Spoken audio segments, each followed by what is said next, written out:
You're watching 11 on 11 on THV 11 Plus. I'm Tamer Knight.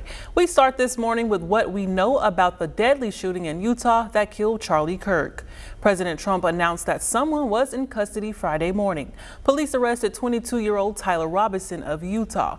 Kirk was shot and killed Wednesday while speaking at one of his public debates on college campuses. There was nearly a 2-day-long manhunt for the suspect, with the FBI releasing several photos and combing through thousands of tips. A family member of Tyler Robinson reached out to a family friend who contacted the Washington County Sheriff's Office with information that Robinson had confessed to them or implied that he had committed the incident. Vice President J.D. Vance joined Kirk's family as they escorted his body home to Arizona. President Trump has confirmed he will attend the funeral. Kirk was 31 and leaves behind 2 young children.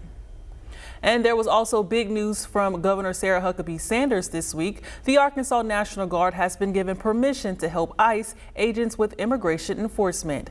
The announcement comes just months after troops traveled out of state to help with border security. THV 11's Maya Ellison helps explains what they will be doing this time around.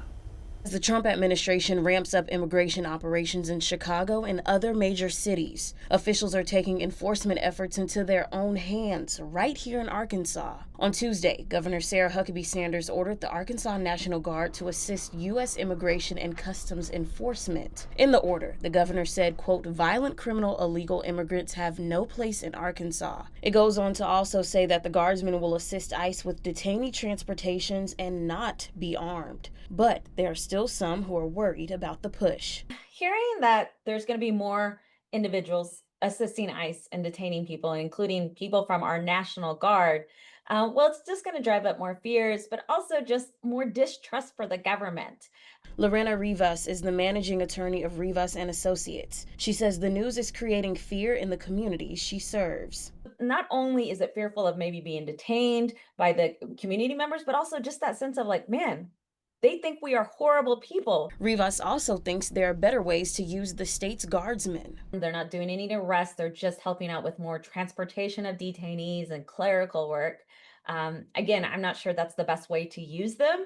That's not their skill levels. And certainly if you need some assistance in that, I think there's other ways to get that assistance instead of using our National Guard members. Now, despite the fears and questions, Rivas says it's important to remember that immigration laws also include protections. So if they're arrested and detained, they have a right to try to fight their case in court and build their defense and see an immigration judge. So these laws are also there to protect them. I know right now the emphasis on using the laws to detain them and to deport them. But again, there is ways to fight that. For THV 11 News, I'm Maya Ellison.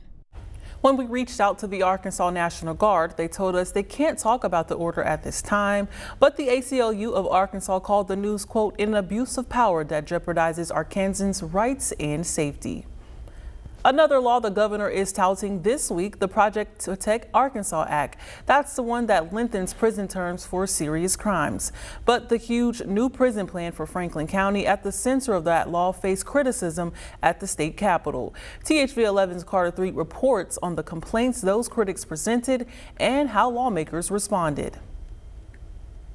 You're about to see 141 exhibits, a 15-page timeline, and an hour-long presentation. That was Franklin County's Adam Watson before a Tuesday meeting with lawmakers where he presented all of that. He raised several questions about the process of deciding to put a prison in Franklin County. At one point, using documents that allegedly show the state had already chosen Franklin County before hiring Veneer, the construction management firm supposed to make that decision. On July 22nd, 2024, 3 full months before Veneer's contract's execution, GIS Director Shelby Johnson emailed his colleagues stating, "Prison site selection done." Aside from questions about the behind-the-scenes process, Watson also stated several reasons why he thinks Franklin County is the wrong spot for a prison.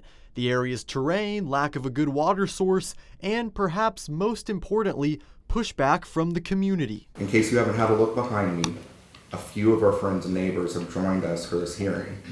So if you have any doubts whatsoever about the level of community acceptance for this project, each and every one of them would be more than happy to discuss it with you offline at any time. After that presentation, state officials said they still feel the Franklin County site is the best option. But one official who was scheduled to speak, Joe Porfiry, representing Governor Sanders' office, didn't show. Committee members, that's a slap at every one of you that the governor's office is not here. The governor's office sent THV11 a statement reiterating that 2 other state officials did show up, and the governor's office plans to continue pursuing the construction of this prison. Some lawmakers still aren't so sure. I know you were probably trying to find a location that might fit, and it looks like we just tried to make this fit. In Little Rock, Carter Thweet, THV11 News. Those 2 state officials the governor's office mentioned both refuted the allegations in the complaint when it came to selecting the site and denied any political influence went into buying the land. Now lawmakers still haven't approved funding for the prison with its estimated $825 million price tag. Leaders in the State House and Senate plan to try again during the fiscal session next spring. The inmate who escaped from an Arkansas prison earlier this summer is asking the court to block statements he made to the police after getting recaptured. Grant Hardin's attorney asking a state judge to throw out all of the statements he made to federal agents. The defense also wants all the evidence they found kept out of court, claiming it came from an illegal search. Hardin pleaded not guilty to a state escape charge in June. His next pretrial hearing is set for October 21st, with a jury trial still on track for November. The CDC says a deadly bug disease has been reported in Arkansas. Here's what you need to know. The insect is known by its nickname, the kissing bug, and has the ability to transmit Chagas disease. Arkansas is one of 32 states reporting cases right now. Kissing bugs bite your skin and can spread a parasite into your bloodstream. The CDC says many times people are infected with the illness without even knowing it. For a creature so small, it can cause pretty big problems. About 1 in 3 will have long-term symptoms. In other words, heart damage, enlarged heart, enlarged esophagus. You can spot a kissing bug by its orange and yellow markings on its body and wings. There are currently no vaccines or drugs that can prevent the disease. And it's been almost 10 years since Arkansas voters approved medical marijuana. After a dip in revenue from sales in 2024, the agency that oversees the programs reports a significant year-to-year increase. THV11's Kathy Rowley reports on the jump and the changes still ahead for the industry and its patients. You have 110,000 people in the state today with cards, and those 110,000 people on average are spending $800,000 a day. So if you think about it, we only have 36 locations, and those 36 locations in total are doing $800,000 a day. So that's big business. In the 6 years since medical marijuana sales started, the state has seen its significant revenue. Scott Hardin with the Department of Finance and Administration says that money goes right back into the state programs. So that revenue, it's going to good causes. So initially it went to primarily the University of Arkansas for Medical Sciences here in Little Rock, and that was for their work to obtain a National Cancer Institute designation. So you saw about 90 million or even more than that go to that effort from medical marijuana. But that's not the only project that the marijuana tax revenue has gone to. That money will also help fund some of the school meal programs passed at this year's General Assembly. Primarily, it'll go to food insecurity. So people that are on free and reduced lunches, or students that are on free and reduced lunches,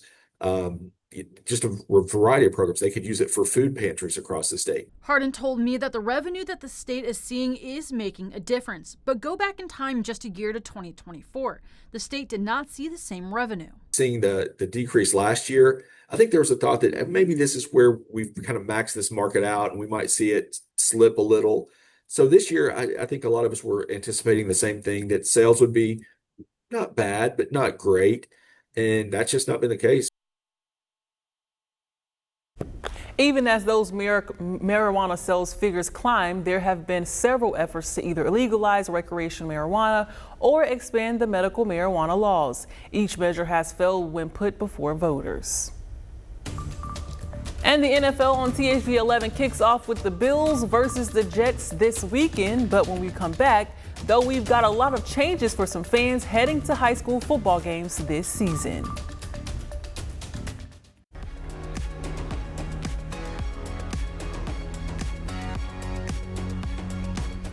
We're only a couple of weeks into football season, but new rules are already changing the game for high school fans in Little Rock.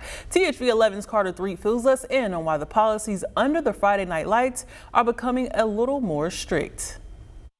Well, what I've been told today is these changes are really about the students. The LRSD says they're in response to a series of recent conflicts at games, and so students from opposing schools are going to have an adult with them. LRSD students are going to need to bring their student ID. The district's athletic director says it's all in the name of safety. These were incidents that happened on last week at a few of our games. Again, this is just, we need more adult supervision. That's what Little Rock School District AD Timothy Turner says is the reason for the new game day guidelines. Home students will need an ID, away students will need an adult 21 or older, nobody will be allowed in after halftime, and ticket sales will end at 4 o'clock on Fridays. This came about just to make sure that we have plenty of safety and security personnel at the games. Sometimes you get a huge influx, and we just want to make sure we're staffed just to keep our patrons safe. Turner says the changes were made after discussions between the district, principals, the community, and Little Rock Police. That explains why LRSD school board member Vicki Hatter says she wasn't involved in the decision, but mostly agrees with it. Administration and staff seen a need to do something about the conflict that was happening at the games. Hatter says she does have some questions, like making sure all students have IDs to get in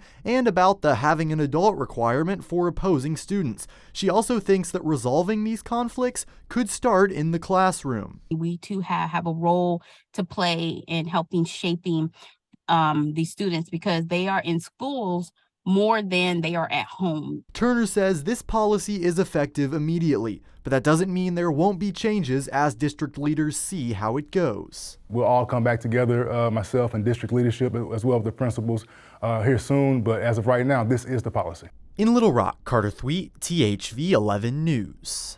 Now, Turner did offer one possible exception. If you're a parent who's working late and wants to come to the game after halftime, he says people working at the games have been told to just use their best judgment in those scenarios.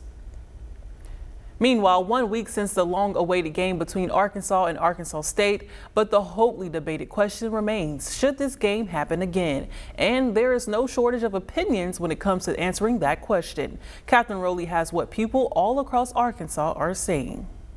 I'm so excited. We've waited years for this. You know, A-State people have been begging for it for years, so I'm so excited the day is finally here. A lot of people said they were coming, so that's really exciting because like our whole student body, I feel like was on the way here. It was the matchup that Red Wolves fans and Hog fans had been waiting for. The first time the schools met on the gridiron. I've been waiting 50 years for this, and it finally come true. This game had been scheduled since February of 2021, with some fans describing it as an exciting atmosphere for fans from both schools from all over the state coming to Little Rock. And I don't think it matters which team you're rooting for. This is going to go down in history, and we've all been waiting for this. But when will be the next time that the two schools meet? Well, Governor Sarah Huckabee Sanders is hoping it's soon. Monday, she called on both schools to make the matchup an annual tradition in the capital city. In a letter to the Board of Trustees to both schools, she said, quote, generations of Arkansans have come to this stadium to cheer for their teams and witness some of the greatest moments in Arkansas sports history. But never before a game like this.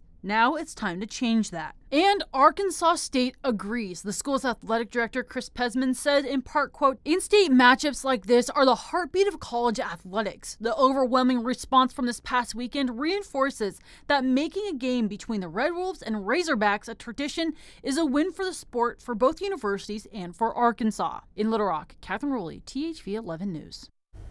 University of Arkansas officials have not commented on the governor's comments, and Arkansas did pay A-State $900,000 to schedule the non-conference game. But even with future games up in the air, another person who wants to see the Hogs play again in Little Rock is Razorback legend Darren McFadden. Welcome, number 5, the greatest Razorback ever, Darren McFadden. I'm a Little Rock kid, man. Come on, man. So, I like to be able to see the Hogs come down here and play, man. I know that game means a lot to people in the southern part of the state. A lot of people don't get to make it up there to Fayetteville area, so I think it's kind of the same thing. You had a big, nice stadium and everything up there. But everybody in the southern part of the state, they don't get to see those amenities and things like that on a weekly basis. So. We're the best team in the country today, and it's offense, defense, and special teams. It's the guys like Darren McFadden, baby. What an y'all better put him in the Heisman. Being around Coach Nutt, he's a guy that I love, man. To this day, I still talk to him to this day, and so when I seen him doing this interview, I just know how much he means to me, and so just being able to go over there, and I didn't know what the interview was going to turn into. I didn't know what it was. I just wanted to go up and tell Coach Nutt, congrats, man, and I love you, Coach. It's water under the bridge for me, man. It's nothing I can do about it. I feel like I did everything leading up until that point to win a Heisman. And, after that, it was up to the voters and everybody, So I feel like I did everything. Now, don't get me wrong. I would love to have a Heisman in my trophy case. Now, I would love to have that right there. My last drink of alcohol was 5/18/23, and so I've been sober for 2 years now. Thank you.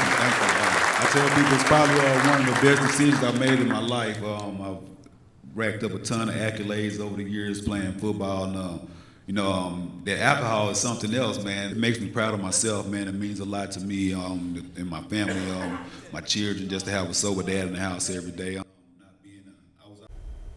And that was at the Little Rock Touchdown Club with Arkansas Athletic Director Hunter Gurachek in town. Little Rock police reaching teens in ways most people don't expect. After the break, the surprising approach officers are using to build trust with kids. But first, let's eat it up. And the hush puppies with the cheese dip. I'm going to keep talking about the hush puppies and cheese dip. That's going to be the title on the website. Hush puppies and cheese dip, right there. This week on Eat It Up, we are back in Jefferson County in Pine Bluff, not at a staple, at an institution, Leon's Catfish. There is no better catfish, maybe in the state of Arkansas, than at Leon's. It is certified, pure, amazing. Also, hush puppies, we're dipping them in cheese dip today. And we're eating a steak about the size of a football. I'm so excited, and we're doing this all with a Pine Bluff native you all know and love. So what do you say? Let's eat it up!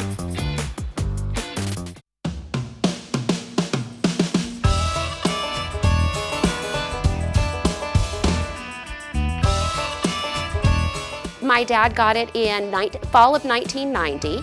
It started out over on Highway 65 South, and when they were bringing in I-530 through Pine Bluff, he moved locations. That would have been around February of '93. We moved right here at Chapel Village. My dad owned and operated this until 2021 when I purchased it from him.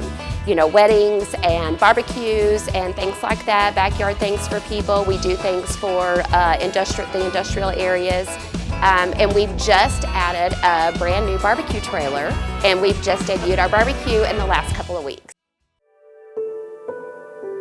I have lost both my brothers in the last 3 years. They would be super proud of what we've done and were. And my oldest brother, Joe, was from Conway, Joe Fitz, and he would be very proud of the barbecue trailer.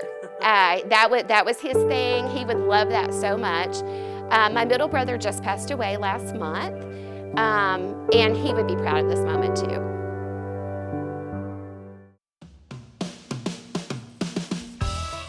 Of course, we're known for our catfish and shrimp. We still do everything the same way we always have. Almost everything is made from scratch. We make our own fish batter, our own shrimp batter. We make homemade onion rings. We make our own cocktail sauce. So we have catfish dinners. We have a catfish and shrimp combo. We have frog leg dinners, which you'll get to see today. We have a grill, so we do ribeyes and T-bones and sirloins, as well as grilled chicken. We have, for people who want something a little lighter, we have either a sauteed shrimp salad, or we have a grilled chicken salad, where we have a very large stuffed baked potato with our pulled pork, and we top it with white cheddar, macaroni and cheese, and sauce. Backed by popular demand, Trey Reed with Arkansas Game and Fish, who brought me to his hometown of Pine Bluff. Trey, you said you have to go to Leon's. I was raised on this catfish, and more importantly, these hush puppies that you dip in the cheese dip, Hayden. I cannot wait to dig in. Fried bread and cheese dip, two of my favorite things. Is there anything more Arkansas than that right there? Oh, man. Look at the size of that onion ring, too. 3, 2, 1, crunch test. Catfish time. Yeah, let's get into it, man. With apologies to a famous catfish restaurant where a coach's show is taped in Northwest Arkansas, But when it comes to the Delta, we know our fish, Come on, right? come I mean, we got frog We legs. got frog legs. But Look how juicy and tender those are.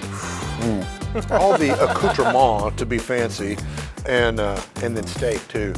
The Godfather of Pine Bluff. Thanks for bringing me to your territory. Anytime, Hayden.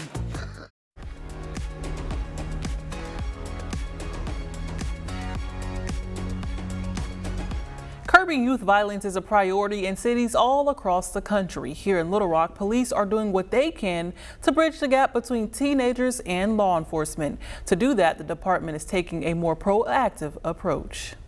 Let's be clear.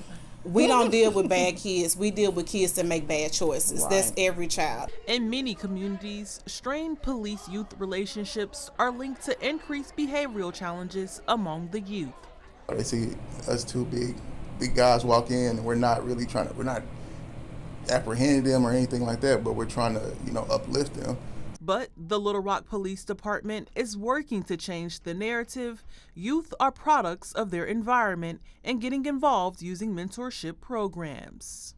Basically, it's a way for us to build a positive relationship between police and the youth. Programs like GEMS, Girls Empowered by Mentoring Sisterhood, and SOS, Saving Our Sons, have been around for years. What's new is the partnership between the department and the Little Rock School District.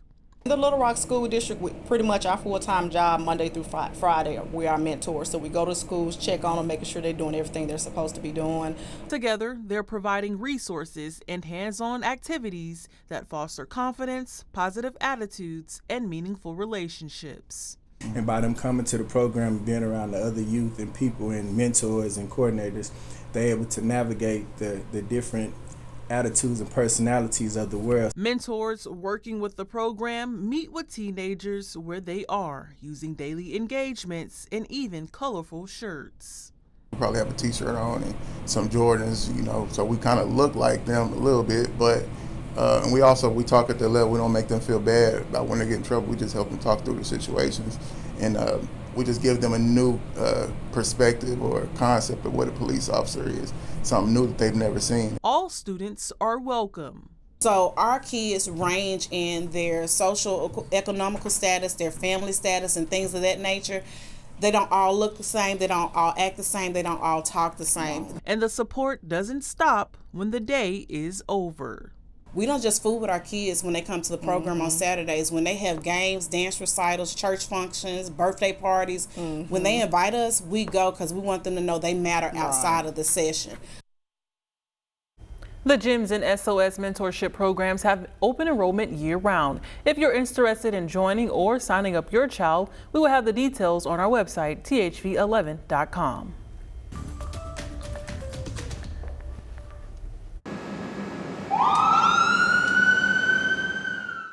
This week, the nation remembered 9/11, and across the country, service members, officials, and others all came together to honor the lives that was lost 24 years ago in the attacks that forever changed our nation. Here in Little Rock, members of the fire department lined up at the flagpole at 8:55 and then at 8:59 and held a moment of silence. That is the same time the World Trade Center's South Towers collapsed in 2001.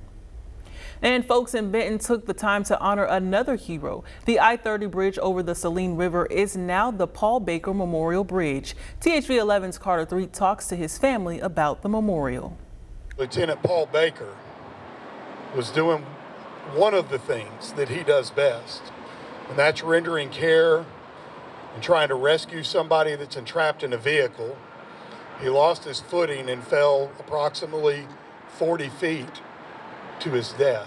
Saline County Judge Matt Brumley recounting the tragic death of Paul Baker, a volunteer firefighter for the Turtle Creek Fire Department in Benton. It's been 18 years since his passing, but it was just recently that State Senator Kim Hammer was brought an idea to keep Baker's memory alive. Miss Baker, Paul's widow, approached me to see what would be the process or the possibilities of being able to have the bridge named after Paul, where it was that he lost his life in the line of duty. Hammer went to the city of Benton and then to RDOT's sign department. He says getting it done was easy. This was one of those things that everybody wanted to be a part of and pull together to make happen, as quickly as possible because it's a great way to remember somebody that gave their life in the line of duty. It was an emotional moment for Baker's family when the sign was unveiled to the tune of Amazing Grace. His son William says people will now learn his dad's name who otherwise never would have. When I drive, you see a trooper memorial mile, I stop and I look it up. See the history, see why that part of the road, and now people will be able to do that. So what lesson can people driving by learn from Paul? William and Benton Mayor Tom Farmer say the spirit of being a volunteer and being willing to lend a helping hand. Greatest guy you could ever meet. He was always willing to help anybody in any situation. Just as this bridge carries countless people safely to their destinations every day, his legacy will be carried forward in the hearts of his family, his brothers and sisters in uniform, and the entire community. In Benton, Carter Thweet, THV 11 News. And one more thing from William Baker. He says if his dad were still here, he would encourage people to go to their local volunteer fire departments and help out where needed. Thank you for watching your 11 on 11 here on THV 11 Plus. I'm Tamer Knight. Come back and see us next week.